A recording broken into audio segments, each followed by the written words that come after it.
many of my younger guys ask me, saying, hey Mario, can you do a short bit about what are the different types of freight forwarding? So in general, there's 3 different types of freight forwarders, in my opinion. There is a freight forwarder that really handles ocean freight. There's a freight forwarder that handles air freight. And then what I call, there's a documentation freight forwarders, that basically handle a bunch of this documentation.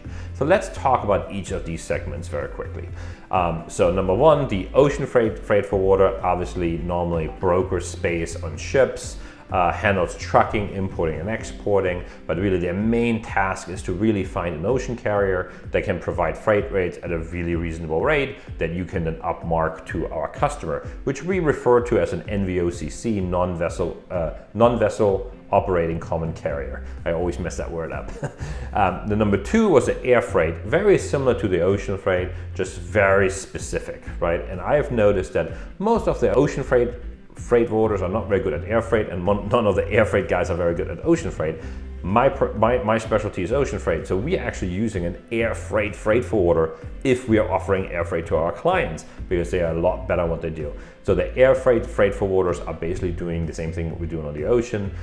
They know all the air carriers, they're really well known when it comes to dangerous goods, and they really know what they're doing. The last aspect of it is the documentation freight forwarder, which I really call our traditional freight forwarder. Back in the day, a freight forwarder rarely negotiated a freight rate. They were really an extension of a documentation or booking team from our customers. And that really has changed quite a bit, where that service segment almost died, where a lot of people are not really handling it anymore, where now a lot of people are actually converting back. So a lot of big companies previously now using freight forwarders to scale their business because it's more flexible than hiring their own employees, and many times they can't hire employees fast enough. So those are the 3 main segments of freight forwarding. So if you have any questions, just let me know. Thank you.